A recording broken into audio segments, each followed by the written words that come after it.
আজকে শিমের একদম ভিন্ন পদ্ধতিতে দুর্দান্ত স্বাদের একটি রেসিপি নিয়ে চলে এসেছি, যেটা গরম গরম ভাতের সাথে খেতে অসাধারণ লাগে। নমস্কার বন্ধুরা, ঘরোয়া রান্না বাই চৈতালিতে সবাইকে স্বাগত। দেখুন, আপনাদের সাথে গল্প করতে করতে আমি অলরেডি কিন্তু শিমের রোয়া ছাড়ানো শুরু করে দিয়েছি। এখানে আমি ওই ৮-৯টা মতো শিম নিয়েছি, একটু বড় বড় দেখে। শিমটা দেখে নেবো ভেতরে কোনো পোকামাকড় আছে কি না। অনেক সময় শিমের ভেতরে পোকা থাকে, দেখুন শিমের ভেতরটা পোকা নেই, খুব ভালো। প্রত্যেকটা শিমই আমি এরমভাবে রোয়া ছাড়িয়ে নেব। আর এইদিকে আমি শিমগুলো রোয়া ছাড়ানো হয়ে গেছে, কড়াইতে জল বসিয়ে অল্প একটু নুন দিয়ে, জলটা যে গরম হলো শিমগুলো দিয়ে মিনিট ২-১ জন্য ঢেকে শিমটা হালকা একটু ভাপিয়ে নেব। দেখুন শিমটা আমার ভাপানো হয়ে গেছে মিনিট ২-১ পর। এবার শিমগুলো আমি তুলে একটা বাটির মধ্যে রেখে নেবো। জলগুলো খুব ভালো মতো কিন্তু ঝরিয়ে নিতে হবে। নিয়ে একটা স্ট্রেনারের মধ্যে রাখলেও হবে। তারপরে কড়াইটা আবার বসিয়ে দিলাম, দিয়ে কড়াইতে আমি দিয়ে দিলাম হচ্ছে ২ চামচ মতো তেল, দিয়ে খুন্তি দিয়ে তেলটা একটু কড়াইতে মিশিয়ে লাগিয়ে নিলাম। নিয়ে শিমগুলো আমি দিয়ে দিলাম, দিয়ে নুন আর হলুদ দিয়ে শিমটা আমি একটু ভালো মতো ভেজে নেব। একটু এপিট ওপিট করে সুন্দর করে শিমটা কিন্তু আমাকে ভেজে নিতে হবে। একটাই অনুরোধ করব, ভিডিওটি স্কিপ করবেন না। স্কিপ করলে কিন্তু পুরো রান্নার পদ্ধতিটাই মিস হয়ে যাবে, এবং অবশ্যই একটি লাইক দিয়ে দেখা শুরু করবেন। দেখুন প্রত্যেকটা শিমই আমি এপিট ওপিট করে ভেজে নিচ্ছি। শিমটা আমার পুরোপুরি ভাজা হয়ে গেছে, আর শিমটা দেখেই বোঝা যাচ্ছে যে খুব সুন্দরভাবে নরম হয়ে গেছে আমার শিমটা। এবার এই শিমটাকে তুলেও আমি একটা পাত্রের মধ্যে রেখে দেবো। পুরো শিমটাই আমি কড়াই থেকে তুলে নেব।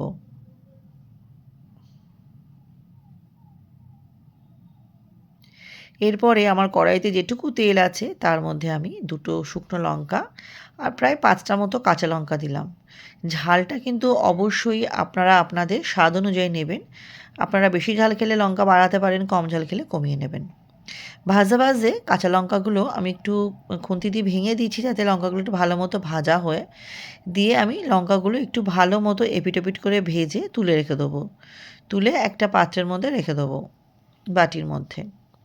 এবার আমার কড়াইতে যেটুকু তেল আছে তার মধ্যে ২ চামচ মতো সাদা তিল, মানে ছোটো বাটির হাফ বাটি সাদা তিলটা দিয়েও কিন্তু খুব ভালো মতো আমাকে কিন্তু এটা ভাজা ভাজা করে নিতে হবে। হালকা দেখবেন কালারটা চেঞ্জ হয়ে যাবে সাদা তিলের। সাদা তিলটা ভেজে নিয়ে মশলাটা তৈরি করলে দুর্দান্ত লাগে খেতে। তাই সাদা তিলটা আমি একটু কড়াইতে একটু ভালো মতো নাড়াচাড়া করে নিচ্ছি। ভালো মতো নাড়াচাড়া করে নিয়ে একটা বাটির মধ্যে তুলে রেখে ওটাকে কিন্তু আমি একটু ভালো মতো ঠান্ডা করে তারপর ওটাকে আমি মিক্সিতে দিয়ে একটা মশলা তৈরি করব। এটা আমার কিন্তু ভাজা হয়ে গেছে। এবার দেখুন আমি একটা মিক্সি নিয়ে চলে এসেছি, মিক্সির বাটি। তার মধ্যে আমি তিলটা দিয়ে দিলাম। তিলটা দিয়ে এর মধ্যে আমি বাকি আরও কিছু মশলা দেব। তার মধ্যে যেই লঙ্কাগুলো আমি ভেজে রেখেছিলাম সেই লঙ্কাগুলোর মধ্যে কাঁচা লঙ্কাগুলো দেবো। কাঁচা লঙ্কা যে কটা ভেজে রেখেছিলাম সে কটাই দিয়ে দেবো, যাতে তিলের সাথে একসাথে আমি বাটতে পারি। আর আমি এর সাথে দেবো হচ্ছে ১ চামচ পোস্ত। পোস্তটা সম্পূর্ণ অপশনাল, যদি আপনি না চান পোস্ত দেবেন না, পোস্ত ছাড়াও এটা ভালো লাগে খেতে। আর পোস্ত দিয়ে তো অসাধারণ লাগে। দিয়ে দিলাম স্বাদ অনুযায়ী নুন, আর অল্প একটুখানি জল দিয়ে ২ চামচ মতো জল দিয়ে আমি এটা খুব ভালো একটা স্মুথ পেস্ট করে নেব। দেখুন আমার তিলটা খুব সুন্দর করে বাটা হয়ে গেছে, দেখিয়ে দিলাম বাটাটা। এবারে আমার কিন্তু গ্যাসটা অফ আছে। এবার যে কড়াইটা গ্যাসের ওপর বসানো আছে এর মধ্যে আমি এই তিল, পোস্ত, লঙ্কা বাটাটা দিয়ে দিলাম। দিয়ে এর মধ্যে আমি শিমটা দিয়ে দেবো। দিয়ে নুন, হলুদ দিয়ে এটা একটু হাতের সাহায্যে মেখে নেব। এই প্রসেসটা আপনারা চাইলে টিফিন বক্সের মধ্যেও করতে পারেন। টিফিন বক্সের মধ্যে শিমটা, মশলা সমস্ত কিছু দিয়ে ভালো মতো মেখে কড়াইতে জল দিয়ে ভাপিয়েও করতে পারেন রান্নাটা, মানে জলে ভাপিয়ে। আমি পুরো প্রসেসটা কড়াইতেই করেছি, কড়াইতে ভাপিয়েছি আর কি, উইদাউট জল। অল্প একটু তিলের বাটি ধোয়া জল দিয়েছি, শিমটা দিয়ে দিলাম, আর যেটুকু প্লেটের মধ্যে শিম ভাজা তেল ছিল ওটাও নিয়ে নিয়েছি। দিয়ে একটু হলুদ দিলাম, আর নুনটা দেবো। নুনটা কিন্তু একটু বুঝে দিতে হবে, কারণ মশলা বাটার সময়ও নুন দিয়েছি আর শিমটা কিন্তু ভাজার সময় আমি নুন দিয়েছি। তাই নুনটা অবশ্যই একটু বুঝে দিতে হবে। নুনটা দেওয়ার পর আপনারা যেরকম নুন খান সেই আন্দাজ বুঝে কিন্তু নুনটা আপনারা দেবেন। আমার যেটুকু প্রয়োজন ছিল আমি সেইভাবেই নুনটা দিয়েছি। নুনটা দেওয়ার পর আমি এই শিমটা আর মশলাটা একটু মেখে নেব। প্রথমে আমি খুন্তি দিয়ে মাখার চেষ্টা করছিলাম, কিন্তু খুন্তি দিয়ে তো অত ভালোভাবে মাখানো যায় না।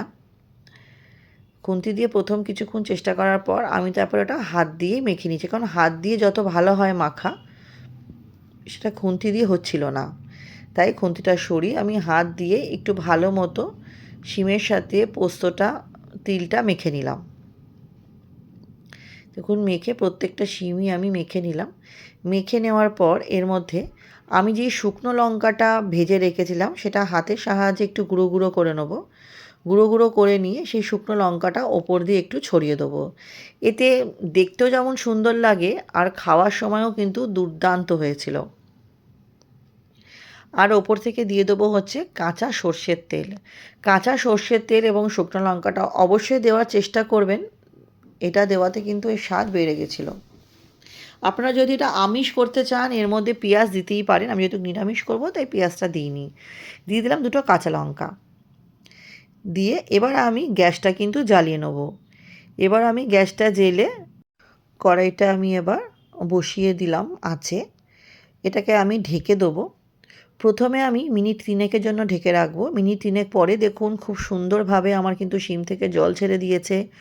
অল্প একটু তেল তেলও হয়েছে। আমি খুন্তির সাহায্যে একটু ভালো মতো কিন্তু নাড়াচাড়া করে নিতে হবে। লক্ষ্য রাখতে হবে যাতে শিমটা আমার ভেঙে না যায়, যেহেতু শিমটা আমার আগে থেকেই নরম হয়ে আছে। তাই এই মশলার পার্টটাই আমি একটু ভালো মতো নাড়িয়ে চাড়িয়ে দিচ্ছি। আর এর মধ্যে কিন্তু সমস্ত স্বাদকে ব্যালেন্স করতে অল্প একটুখানি আমি চিনি দেবো। চিনিটা অবশ্যই চেষ্টা করবেন দেওয়ার, কারণ নিরামিষ রান্না একটু চিনি না দিলে ভালো লাগে না। চিনিটা দিয়েও কিন্তু আমি খুন্তির সাহায্যে খুব ভালো মতো একটু নাড়াচাড়া করে নেব। আর যেহেতু কি জল জল ভাবটা আছে সেটা আমাকে কিন্তু একটু শুকিয়ে নিতে হবে, যাতে একটা গামাখা গামাখা ভাব চলে আসে। আর যখন তেল ছাড়তে যেতে শুরু করে, তেল ছাড়তে শুরু করলে বুঝবো এটা আমার রেডি হয়ে গেছে। তাই খুন্তি দিয়ে একটু ভালো মতো আমি এটা নাড়াচাড়া করে নিয়ে তারপর আমি এটাকে ঢেকে আরও মিনিট 2-এর জন্য ভাপে রেখে দেবো। টোটাল মিনিট 5-এর জন্য রেখেছিলাম। মিনিট 5 থেকে 6, তার বেশি রাখার দরকার নেই। মিনিট 5 পরে দেখুন কতটা দুর্দান্ত হয়েছে দেখতে, আর কিন্তু আমার তেল ছাড়তে শুরু করে দিয়েছে, না রেসিপিটা আমার রেডি হয়ে গেছে। নতুন বন্ধু আমার চ্যানেলে যারা আজকে নতুন ভিডিওটি প্রথম দেখছেন, রেসিপিগুলো আমার ভালো লাগলে চ্যানেলটি সাবস্ক্রাইব করে পাশে থাকা অনুরোধ রইল। পাশে থাকা বেল আইকনটি প্রেস করে অল নোটিফিকেশানটা অন করে দেবেন, যাতে আমি চ্যানেলে যখনই নতুন নতুন রেসিপি আপডেট করব সবার আগে আপনাদের কাছে নোটিফিকেশান পৌঁছে যাবে। রেসিপিটি কেমন লাগলো সুন্দর সুন্দর কমেন্টের মাধ্যমে উৎসাহিত করবেন। আপনাদের একটা কমেন্ট বা একটা লাইক আমাদের জন্য অনেক বেশি গুরুত্বপূর্ণ। আর ভালো লাগলে বন্ধুবান্ধব পরিবারের সাথে শেয়ার করবেন। তাহলে বন্ধুরা, রেসিপিটা আমার কমপ্লিট হয়ে গেছে। আজকের মতো ভিডিওটা আমি এখানেই শেষ করছি। আমার সাথে ভিডিওটি শেষ অবধি দেখার জন্য সকলকে অসংখ্য ধন্যবাদ। সবাই খুব ভালো থাকবেন, সুস্থ থাকবেন, সাবধানে থাকবেন।